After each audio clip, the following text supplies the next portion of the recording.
Just before we dive back into the episode, I wanted to quickly share something that might interest you, especially if today's conversation has got you thinking about your own sustainability work. Some of the things we hear most in this industry are, I wish I could connect with other people doing this work, or I'd love to turn my sustainability expertise into something more. Well, 51 to Carbon Zero, the sponsor of this podcast, have created their own referral network. And it does exactly that. This isn't about selling you something, it's actually about helping you make money while building the sustainability community we all need. So here's what's in it for you. First, you get to join a genuine community of sustainability experts who share knowledge, refer work to each other, and solve problems together. So, no more working in isolation. Secondly, there's real money involved. There's 10% plus commission on software referrals. We're talking about projects that go from 30 grand up to 100 grand. Plus, you'll be able to boost your presence by taking part in our fireside chats. I've actually got an email in front of me from Louise Stevens, one of the ambassadors, and it says that all her clients are genuinely happy because she's got a great partner and her clients love them. But here's the bigger picture. You'll be helping accelerate the sustainability transition that we all desperately need.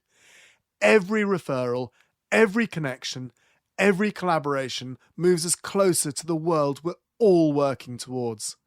If this resonates with you, and you want to earn some extra income, click the link in our show notes to become a 51 to Carbon Zero ambassador. Okay, back to the show. Hi, and welcome to Sustainability Solved. I'm Will Richardson, the founder and CEO of the Green Element Group, incorporating Green Element, Compare Your Footprint, and of course, Sustainability Solved. We've been empowering organisations to manage their environmental impacts for a just and sustainable world since 2004. And I'm Charlie Luxton, a designer who focuses on sustainable architecture. In this episode, Andrew Griffiths joins us to talk about the launch of the Carbon Accounting Alliance, a project which launched last month and aims to collaborate on solving sustainability challenges. It's supported by over 30 organisations and businesses, including Green Element and Compare Your Footprint. Welcome, Andrew. Thank you. Lovely to be here. So let's start right at the very, very beginning. What is carbon accounting? Very simply, think about what financial accounting is and then substitute money for carbon to a certain degree. Specifically carbon dioxide, but carbon dioxide equivalent. If you hear someone like me talk about carbon, what I really mean is all of the greenhouse gases. So methane, nitrous oxides, all of the greenhouse gases that sort of cause this warming effect that is causing climate change. And so carbon accounting is sort of the sort of profession by which we are measuring carbon emissions for organizations, for products, for construction projects, all of those sorts of things. How did the Carbon Accounting Alliance start? And where did this kind of energy to create this organization come from? So actually, we've sort of been flying under the radar for about a year.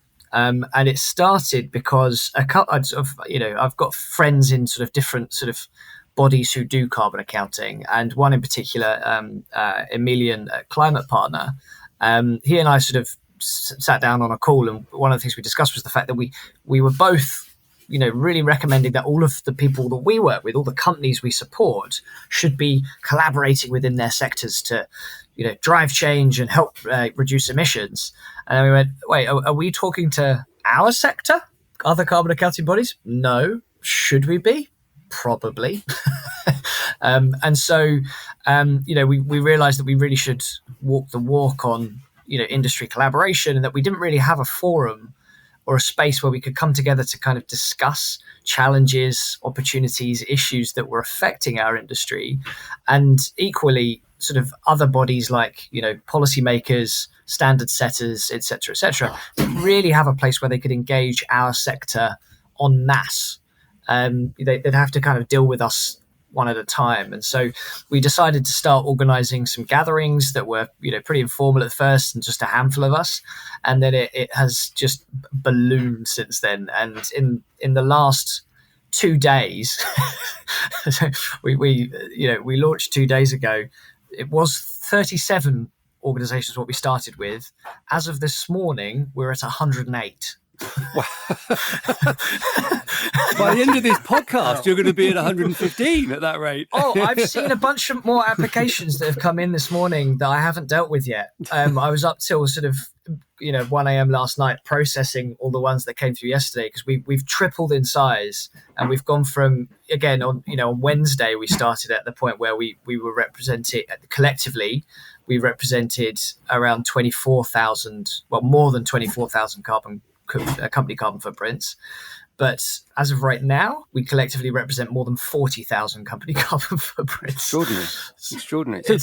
We've been overwhelmed. I mean, if you could achieve one thing other than global domination, by the sounds of it, if you could achieve one thing, what are you hoping to get by this new form, this new structure? So it's really about championing best practice in the industry. Think of it as what many think. This is kind of the sort of the informal start of a trade body for our sector. And so there are sort of 4 key things that we've agreed. Like when we got together, the first thing we did was like, well, what's the point in this? What are we going to do together? And we came up with a list of things we could do together, and then we asked people to vote on them, to prioritize them. And so the 4 sort of things are sort of policy and legislation, standards, technical alignment, and communications. And so on the policy and legislation front, we are seeking alignment on some policy asks, where particularly if we see all day every day, we see barriers to measurement that could be addressed by policy. So one clear example is if a company is a tenant and their landlord won't give them energy, water, and waste data, they can't measure their real core scope 1 and 2 emissions, right? It becomes really, really challenging. And so, a piece of policy from government that mandated commercial landlords, to share energy, water, and waste data with their tenants for the purposes of measuring carbon would be phenomenal. And it helps with this sort of drive to try and bring energy efficiency in and all those sorts of things. And there are precedents for that, by the way. So France has a law which means that any property over 1,000 square meters must report their energy consumption on an annual basis in the public domain. So, so we seek alignment on that. Standards, it's sort of a similar thing where we seek to sort of understand standards particularly where new standards have emerged. We seek ways to get to grips with it together and kind of understand how are you finding this? What's the problems with it? So like the new forest, land and agricultural emissions sort of standards that have come out from the GHG protocol and from Science-Based Targets Initiative, we've been able to have discussions about those where we've gone, are you finding that's a problem as well? Are you finding that's a problem? Should we go as a collective with some asks to say, this isn't working for us rather than it just being one of us? It's much more powerful if we're kind of a group voice. And then the technical alignment piece, same sort of thing. It's, around us discussing which carbon emissions factors we should be using, which is, for those who aren't familiar, it's very simple. It's we take a data point like the kilowatt hours of energy that you've used in a month, and we multiply that by a carbon factor, which is sort of a proxy thing where it says 1 kilowatt hour of energy equals X tons of carbon. And that's how your sort of your emissions are sort of calculated across all of those different kind of data points. And so we seek technical alignment on which proxies should be used, which ones should not be used. There are some databases that are quite old and some people are still using. And so we can, if we form a group statement and go, don't use that data set because we don't think it's accurate, again, we can drive sort of best practice. And then the final one, communications, is really about, alignment on sort of terms that should and shouldn't be used. So discussing and debating use of claims. So we've been having some debates about the use of the term carbon neutral, for example, that have been really sort of interesting and insightful, where we found that the majority, this was back when we were 37 organizations, we found that the majority of the Alliance either had never verified people as carbon neutral or had stopped. And so that's, a couple still are. But we sort of had some really interesting discussions, debates around that going, so are we saying as an industry that we think carbon neutral needs to go and it's all net zero now? Can I jump in there? Anshu, when you just said net zero, do you mean real net zero or net zero? Oh, What's your definition of that? No, Yeah. I think it's really important because people listening will pick up.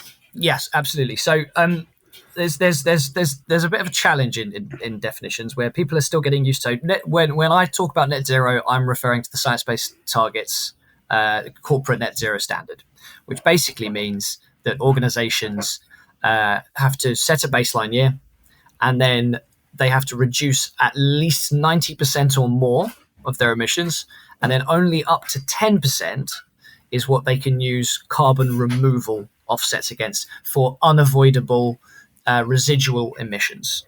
So that's the journey that corporates are on, that's been set up by science-based targets. But interestingly, at a global level, net zero and carbon neutral are the same thing, which is slightly confusing. It's just that the very simple sort of seesaw that we're trying to address is that emissions are way too high. So nature just cares about two questions. Are we emitting more or are we emitting less? And are we sequestering and storing more carbon or less?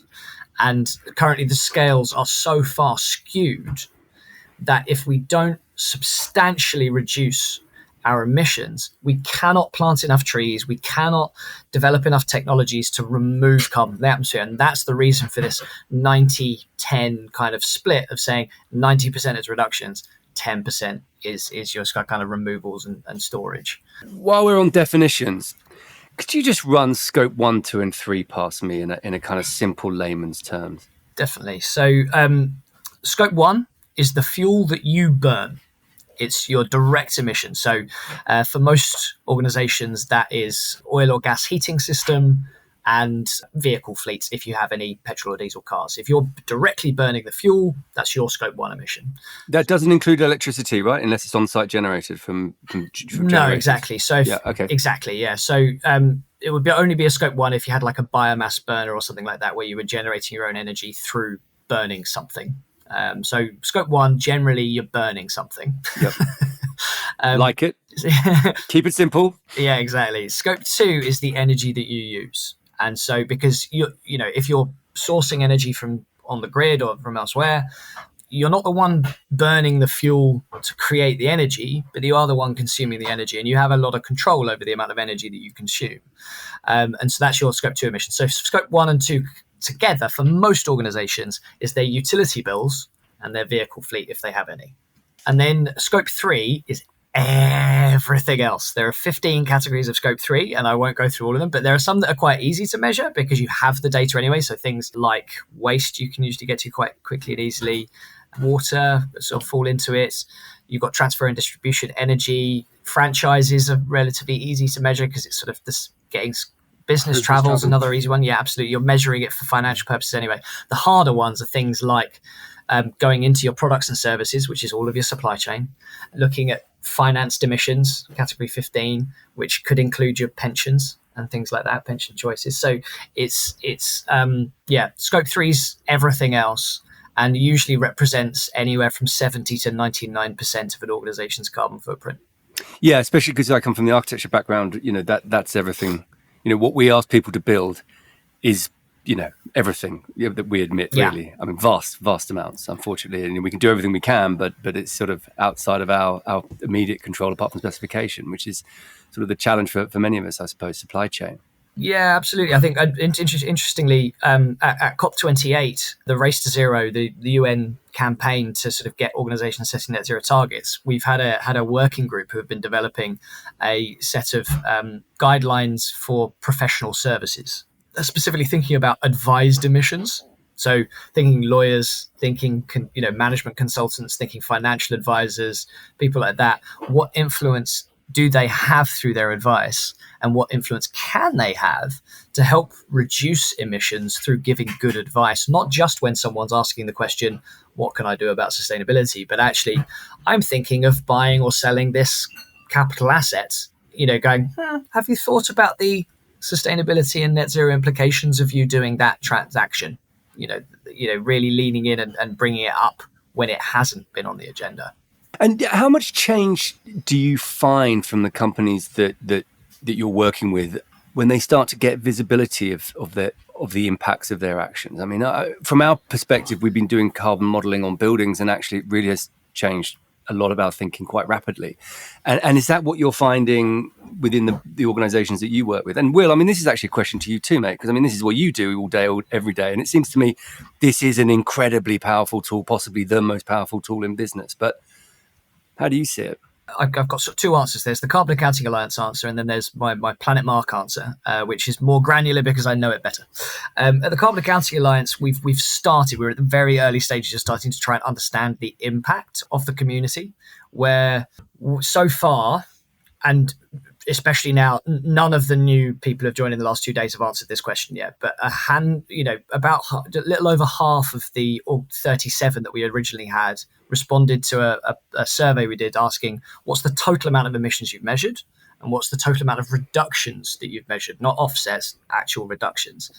And so we know that the Alliance so far, at least, and it will be way bigger than this now, has measured more than 587 million tons of carbon dioxide equivalent, and have measured more than 6 million tons of reductions. Now, I want to get more into that data, and I want to get more people reporting against it. But that's already interesting that we are measuring and we are seeing these reductions. And from a Planet Mark perspective, so Planet Mark, we've got over 800 members, where we certify them every year, and they have to reduce their emissions every year in order to recertify. And so we have to be helpful to do that. Last year, 99% success rate. 99% of our members succeed in reducing their footprint. On average, they reduce their absolute carbon footprint by 11% year on year and 14% per employee. We measured over 300,000 tons of carbon emission reductions. And you'll like this, Charlie, because we also do construction. We certify construction projects. On average, we've done, I think, about 130 construction projects, both residential and commercial. On average, we measure a 25% reduction in whole life emissions from construction projects that we work with, where we look at what a baseline would have been if they hadn't done all of the measures to change materials, change processes, transportation, supply chain, waste, all of that kind of stuff. And we go, what would it have been? What was it? What was the reduction that was achieved in this construction project through using sustainable principles? You touched upon, you want legislation to mandate landlords to give the data to their tenants. In our experience, it is really hard to get data. An awful lot of organisations actually need help in order to get that data. Now, that's not going to work ongoing. If we actually need to achieve the emissions, that's the reason why I set up Compare Footprint in the first place. So let's go down the route of we're not going to get that mandate anytime soon, because we know what's going on politically, and we know what's going on politically around the world as well. So actually it's business that's driving most of this change. And considering the UK is, I think, 99% SMEs, is that right? Yeah. Roughly that. Let's not get hooked on the figures. So therefore, it's actually 99% of businesses in the UK are going to struggle to get hold of data and understand, if they can get hold of the data, how to manipulate it. How do you foresee that helping? Yeah, of course. So I think there's two sides to the problem, right? There is the policy angle of like what people kind of have to do, and then there's what can we do to make it as easy and seamless as possible.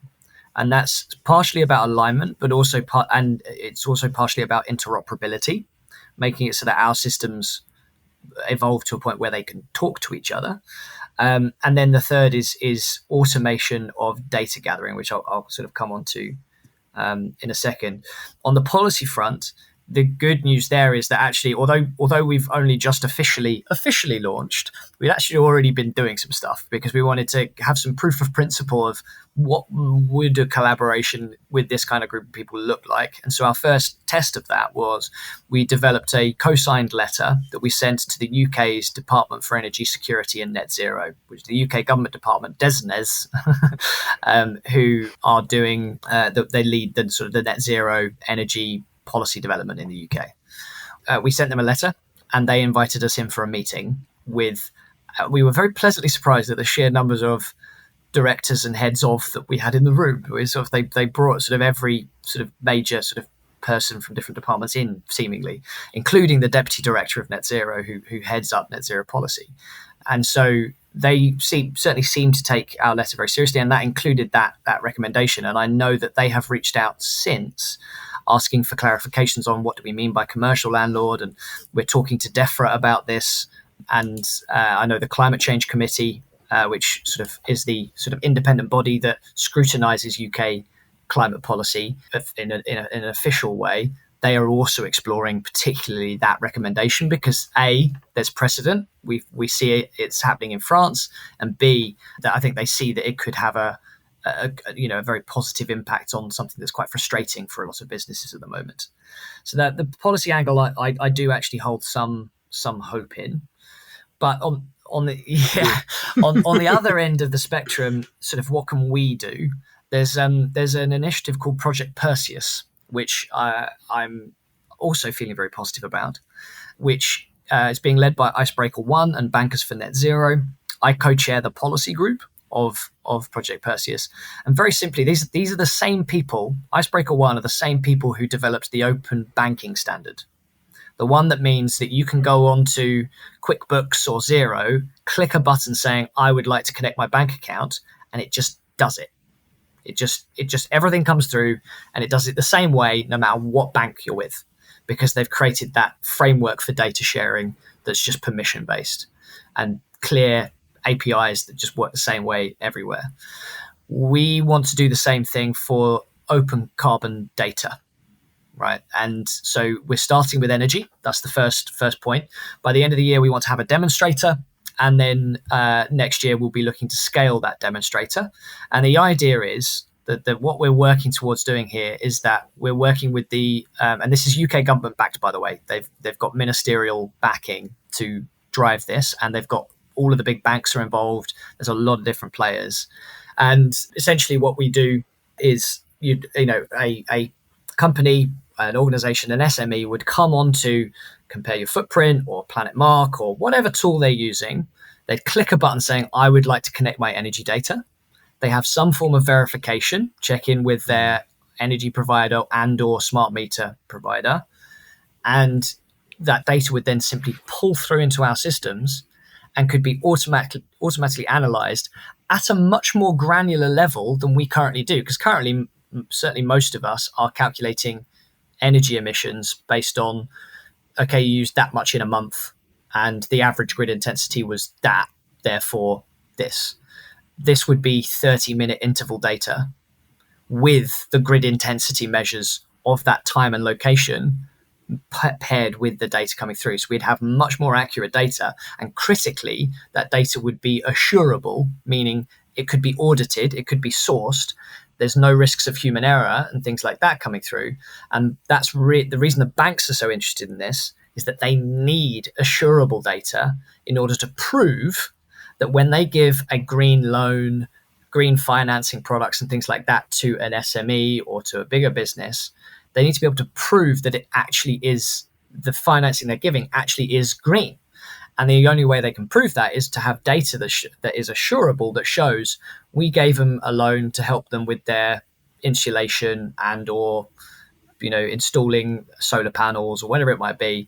And we've seen that their energy consumption has gone from that to that in the emissions that sort of have happened. And that means that we can now certify this is a green financing product that we're giving people. Investors, you can invest in our green linked sort of products. That's one of the reasons that the banks are so interested. So this thing has legs for sure. How fast it will be able to happen and scale, we're starting with energy data for SMEs, and then we'll see where we get to from there. It might go to business travel next. It's sort of what makes most sense for automating. So fundamentally, the upside of what you're saying is that despite recent rhetoric, there is genuine interest in the government for this issue. Yes, it's yeah, for sure. I did a round table with Chris Skidmore, the MP who did the Net Zero review in Parliament last week. So we sat down with Chris and also Kerry McCarthy, who's the Shadow Minister for Climate.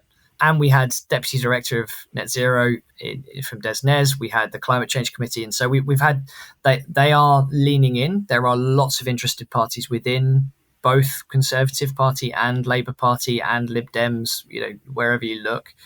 And so next year is going to be critical because, election year, we need to see that if anyone chooses to run on the ticket of weakening environmental and, climate legislation, we need to, as a society, demonstrate that that's not how you win elections. There are, especially within the civil service, I can wholeheartedly attest that there are really good people with their hearts in the right place, pushing for all of the right things. And a lot of the time it's just that they just can't get stuff through ministers, and it's really frustrating.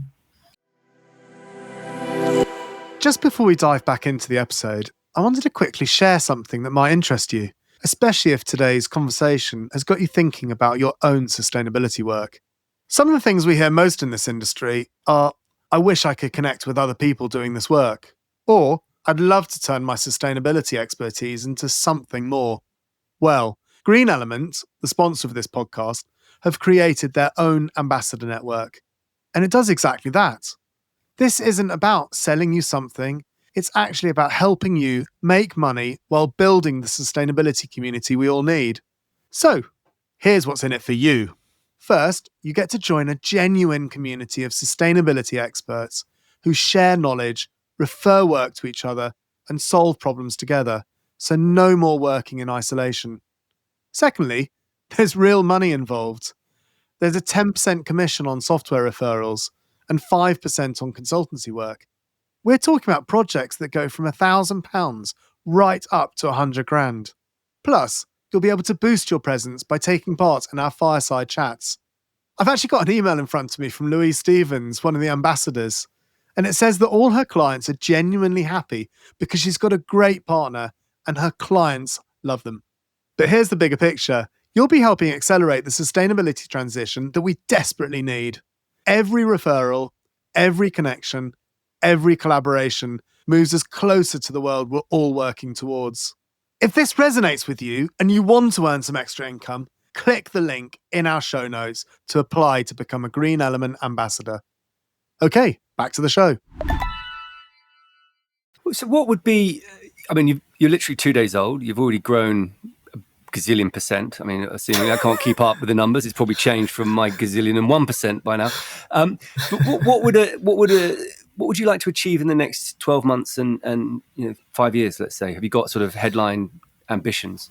To a certain extent, this is definitely going to need to evolve, and because one of the key principles underlying this is that although Emilia and I started it, we are not planning to be dictators determining what everyone should be doing. We very much do want to operate through group sort of processes so that people kind of choose what our priorities are and have a say in what we do and what will be most impactful. So that caveat right in there, because we've got a lot more people to understand the interests of now.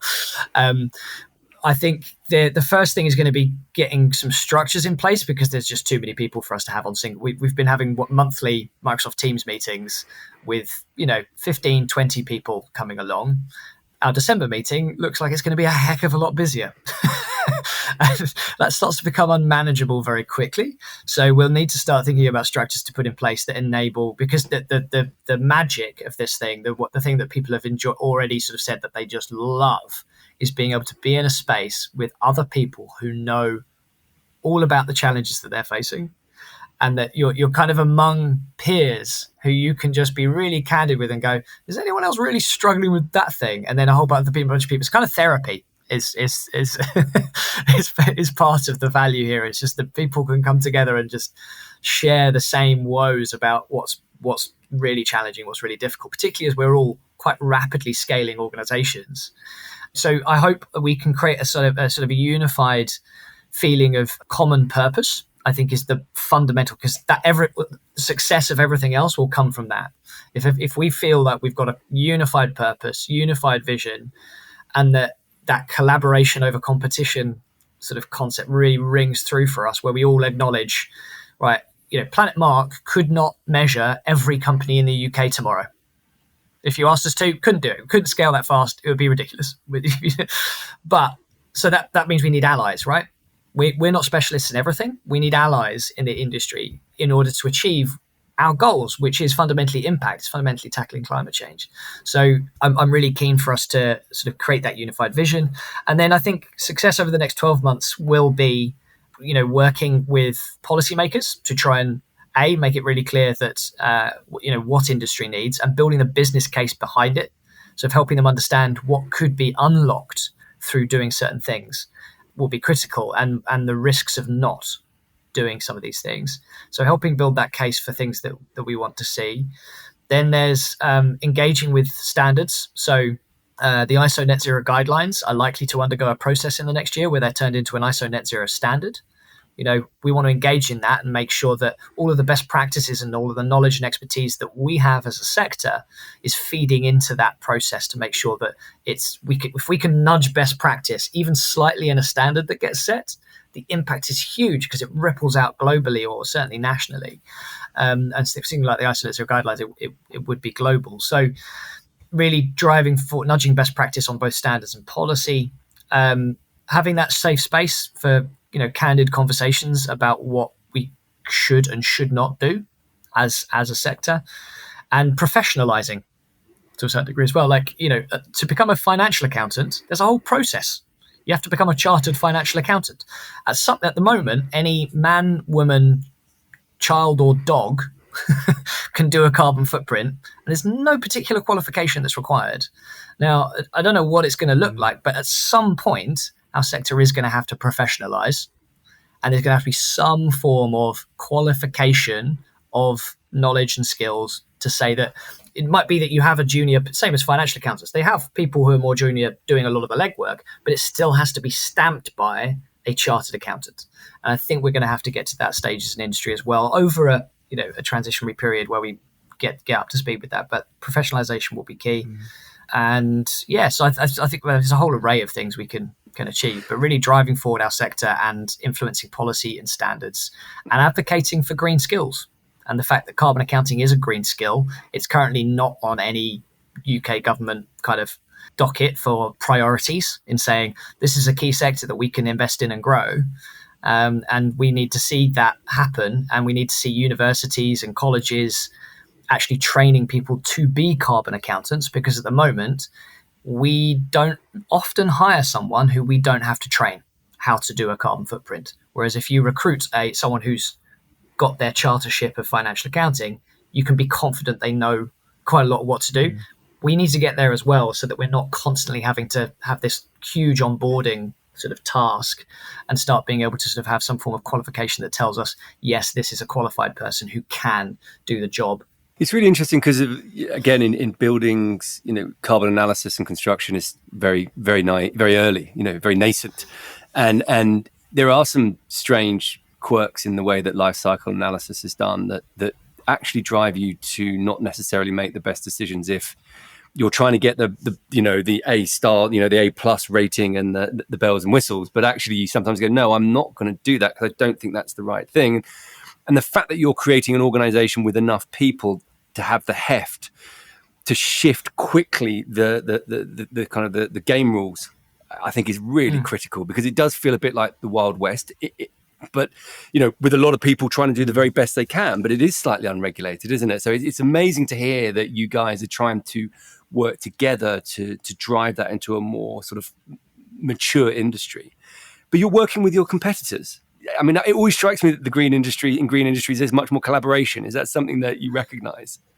I think there's certainly a desire to collaborate. I think people, this won't necessarily be universally true, but I think the vast majority of people who have gotten into particularly carbon accounting are in it because they are passionate about it. They know that we have a challenge that needs to be solved, and that challenge, that need for impact, kind of supersedes kind of competitive stuff. I think that there are other areas within the carbon markets that are potentially less collaborative and more competitive. And you think carbon accounting is the Wild West, carbon offsetting, crazy. But yeah, so I do think that there's a strong drive for collaboration in our sector, and certainly that is it shines through. And I'm reading the applications, and just people voluntarily leave comments going, "This is amazing. I've been wanting to find ways to talk to other people in my sector for ages, and I think we should be doing more to do this, more to do that." And one of the things that Amelia and I found as soon as we started going out to people was that like half the people we spoke to went, "We'd been thinking that something like this was needed as well." And I think that's why we're seeing this insane huge response, is that clearly has been a gap. It's been a space that people have kind of wanted, and that it's just that no one had kind of gotten around to doing yet. I think you're absolutely spot on with regards to the nature of the person that gets involved with carbon accounting and in this space. But equally, the market and stroke industry is incredibly immature. And because of that immaturity, most businesses are very small. Therefore, collaboration is a way of growing. And you'll see a lot of people or organizations wanting to collaborate because of that. Do you see that as a barrier in the future with regards to, organizations getting bigger and then wanting to not collaborate as much because there's egos that start to come into the room, potentially from other industries running those companies? I think it's something that we'll have to keep an eye on, because I agree. I think at the moment, the fact that, when you think about, we've got a lovely big number that it's somewhere between 40,000 and 48,000 company carbon footprints, because we ask everyone to give a range. We don't ask them for a specific number of clients. So that's a lovely big number, but it's actually an incredibly small number when you think about the total number of companies. If we are progressing towards a state in which all organizations at some point will have to measure their carbon emissions, probably within the next 5 years, then the scale that our industry is going to have to get to is going to be quite remarkable in terms of going from 40,000 to millions. So, that's what, one of the things that will come up when people sort of think about it is like, well, there's space for all of us right now. There's room to grow left, right, and center, and so there's not as much competition. So could that change? Yes. Would that affect people's willingness to collaborate? I think it depends on how well we do at keeping the safe space kind of thing. I think there may be certain things that people get more reserved about, but as long as we can create this safe space that actually, this whole B2B thing is kind of an illusion, right? It's people do business with people, even when you're on a B2B transaction. And this is a B2B network, but it's people who are sitting within it. And so what the corporate line will often be very different than what an individual will do or say, particularly if they're in a space where they know they're not going to be personally quoted. And so we use the Chatham House rule when we're in our meetings so that people feel they can share more openly, and they do. And so I think as long as we can create a space where enough of those that people kind of, particularly if larger organizations like Planet Mark, Pay Your Footprint, Normative, Climate Partner, as long as we are leaning in and we are kind of making ourselves a bit vulnerable and saying things that we're sort of revealing, going, oh, we're really struggling with this, or we're not sure how to approach that. If we do that and lead by example, people tend to reciprocate. It's like kind of like a group therapy session where as soon as one person goes to the next level, it gives permission for everyone else to make themselves that much more vulnerable. So I think a lot of it's going to be a cultural thing about how we really nurture an open, sharing, growth-focused culture within the alliance, which is going to be hard to do at scale. But I'm hopeful that we can do it, given the enthusiasm and energy that we've already seen. I've got another question for you, which I'm not convinced you're going to be able to answer, but I don't want to preempt that. You've both touched upon life cycle analysis. It is a Wild West out there, but for the right reasons. How do you think we're going to tackle that? Because a lot of it is on assumptions, and a lot of it is on, well, we chose that because of. So the first thing to say is that it's still more true in carbon accounting, but to be clear, even in financial accounting, interpretation is very important. When it comes down to which taxes apply, how you calculate your profits, what's all of those sorts of things. There are decisions and interpretations that get made by accountants all the time, and so I think a certain amount of that is probably going to remain true for our sector as well. I think that's Donald Trump's argument, isn't it, at the moment in the New York courts? Anyway. Exactly. He's trying to interpret. I think he's made up a figure, but whatever.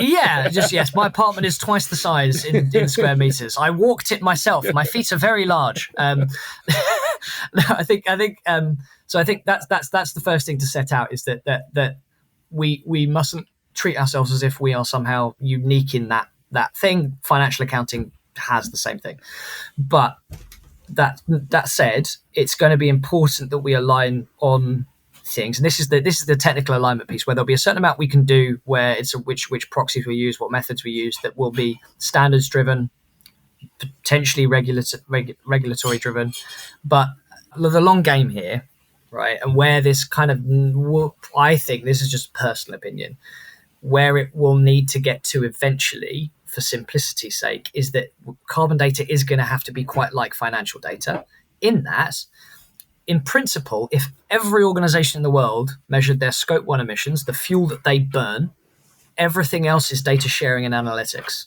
because your scope 2 emission, your energy, is the scope 1 emissions that you're accountable for from the person you bought your energy from. Your scope 3 emissions are the nested scope 1 and 2 emissions of everything that led to that product or service being delivered to you. So, and beyond. And so if we can get to the point where everyone is calculating, scopes 1 and 2, which for most businesses is quite a straightforward ask, because it's their utility bills and their vehicle fleet, which you've got that data for financial reasons anyway, then in principle, where I think we could end up going, and this is why all the big accountancy firms are rushing into this space, seeing that they can play a big role in it, is that on an invoice that comes to you to pay for a product or service, it will show you the aggregate scope 1 emissions of that product or service that have been nested all the way up, because you don't need to know the cost and profit margins of every single movement of a product before it's arrived at you. That's baked into the price that you pay for it, so you can assume that all of the previous profit margins and costs are included. The same would be true here, where I would buy a pencil and it would tell me this is 0.1 tons of CO2e. Hopefully not, that would be a very heavy pencil, but it'd be 0.1 tons of CO2e for this pencil, and that would factor in all of the processing that had gone into it, from the raw materials that came into it, from the transportation, from all of these things, where if everyone just adds on their bit, and then if I then sell that pencil to someone else, I go, right, the scope 1 emissions that were reported to me on my invoice, plus my scope 1 emissions that have been added onto that. And so I think that will be where, if we want to do this globally, properly, that'll be where it goes. But getting to that stage is going to be really challenging, because you need every country to agree to it. But that's a revelation to me, actually, because when we try to understand I think construction's quite unusual in that the amount of materials we're trying to get our APDs for is vast. We're putting 500,000 items together in a building if you include every nail. It's just vast numbers, and that's been blowing my head. Like, how are we going to get these EPDs reliable? How do we understand this? How do they get this data? But actually, when you break it down, and if everyone knows their scope 1, that's it, really. I mean, there's a bit of sequestration stuff, you could argue, a tiny bit of complexity there, but fundamentally that's it. And then out of that, you get this incredibly complex amount of data, but it's really very basic at the bottom line. How much did you burn? Yeah. How much did you burn? That's a moment. I'm having a moment here. Thanks for that. You're welcome. I think it is that thing where we, to a certain extent, where we are overcomplicating a solution to an issue because policy isn't where it needs to be, and we're trying to fill the gaps because of that, and we're sort of making stuff up because we don't have data. We have to estimate because we don't have data, and but imagine if you were trying to set up the financial system from scratch. Like that's what we're doing, and think about all of the complexity. Where now, and that wasn't always the case. This is one of my favorite sort of tidbits, which is that people sort of think of financial accounting as this thing that has just always been there, or we've always known. And I can read a financial report from a Chinese company, and I know what their company is, doing, the profit margin. That's not always been the case. Like back in when it's the Wall Street crash, right? A major reason why the Wall Street crash happened was because at that time there were different methodologies for calculating profits that were insane. One of those methodologies was you could take estimated sales from next year, things, just make assumptions about what sales you're going to make next year, and you could bring some of that profit and report it as this year's profit. That's like offsetting. Similar kind of principles, isn't it? And it just, you go, well, obviously that's going to create a balloon. Obviously. And so people would be bringing forward profits, but then the next year, a big problem you've now got is you've set even higher targets to demonstrate growth, but you've given away a whole chunk of your profits to the last year. So now you've got to claim even more from the year after that. And so it became this vicious cycle that created this bubble, and that's what led to the Wall Street crash. And so that's a brilliant bit of information. So after the Wall Street crash, international bodies were formed to say this can never happen again. We need to create a consistent method for accountancy internationally, and that was actually done by the sister organization of IFRS, who are the ones who have just developed and launched the S1, S2 standards for carbon measurement within sort of a financial lens. They're the same people who developed the international accountancy standards, the IASB. It's the same organization that said, right, we sorted out the financial stuff. This carbon thing needs to be dealt with. We're going to create the IFRS S1, S2 using the International Sustainability Standards Board to do it. And they're sort of coming in on that. And so that's why that one has been taken up by government so quickly, because it was created by a body that they already used to say, here's how we're doing financial accounting for our country now. Mm. Yeah, I get it. That's brilliant. That's really, really Will, good. you're in this area, and I'm going to throw a little question at you. I mean, what would you like to see the Carbon Accounting Alliance do for your business and the sector? I think cohesion across the industry is imperative. With that cohesion will drive change. I remember when I first started Green Element back in 2003-04, I genuinely thought that by 2020 I wouldn't have a job, because I assumed, as it turns out wrongly, that every single organization would innately reduce their emissions and their impact because everyone was trained up it was just part of society. And that's clearly not happened. But I think something like an organization like the Carbon Alliance will really drive systemic change in our society, because, legislators and politicians will have to sit up and listen to an industry that knows what they're talking about. And we absolutely need to be able to go into Companies House and see the footprint of every single organization. And I think we're in a fairly rich, affluent country. There are areas of the world that do not have the skills and expertise to measure carbon. But if we can solve the problem and make it incredibly easy in those affluent countries, then everywhere in the world will be able to measure their carbon incredibly easily. And I see that is where we should be going to. Absolutely. And if we can get the data piece to largely sort itself out for people so they understand where they are, there's going to be a lot. It means we can invest all of our time into helping them get to where they need to be and actually help them figure out. So where is it that you, just because you've got a carbon footprint doesn't mean you know what to do with it. Doesn't mean that I can probably reduce 1,000 tons if I change this material. So I hope that it will, the automation, which it will come for our sector, the same as it does for all, will free us up to focus more of our resources and more of our time as organizations on actually helping hold people's hands and walk them through the journey of achieving the reductions that they need to achieve. But that's quite a sobering comment, because effectively you're saying all of this incredible achievement is literally just going to get us to the start line. And then we've got to do all the real work of reduction. I mean, I understand that in the process of understanding process of analysing and gaining your carbon footprint, you inevitably make reduction. I mean, I think that's just human. You do, because it's obvious. You see waste and you see opportunity. But go back to one of the comments that Andrew made quite early on about double counting and triple counting with scope 1, 2, and 3 emissions.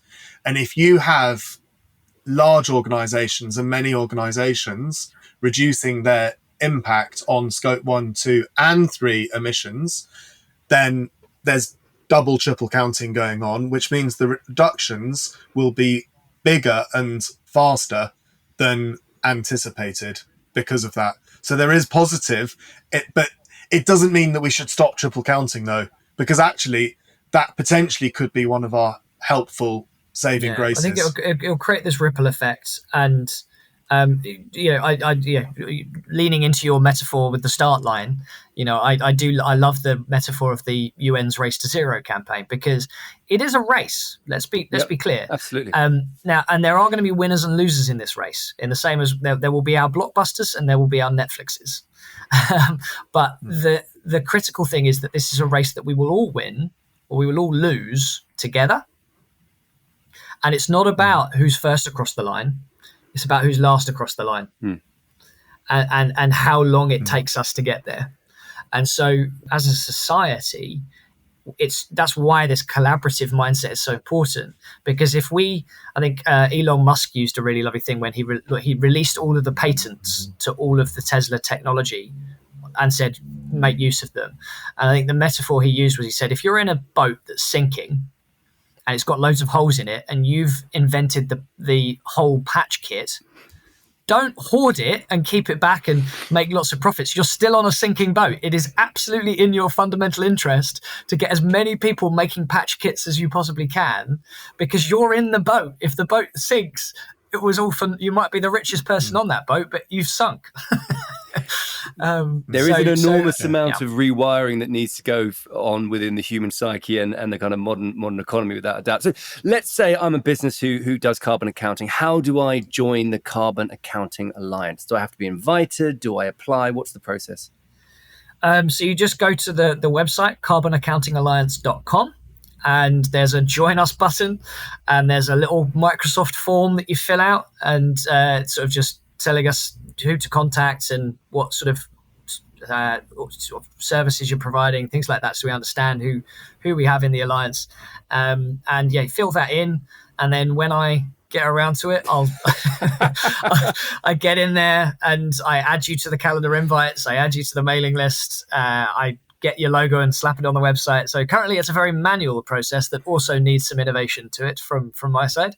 But so it's very simple. There's currently no costs involved or anything like that. We want to make it open and accessible. Although given the size and scale we're reaching now, we're going to have to figure out some way, I think, of probably putting some funding. Yeah, you're going to have to. Yeah, you have to.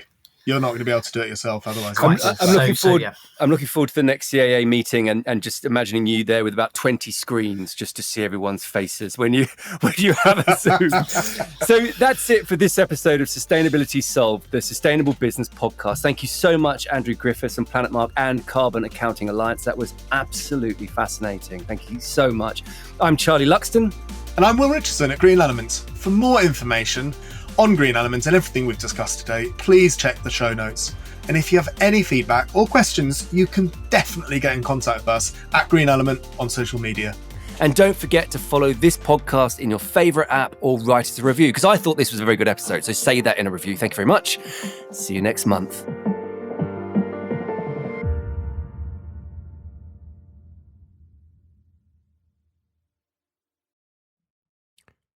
So you really enjoy sustainability and want to be a part of the solution?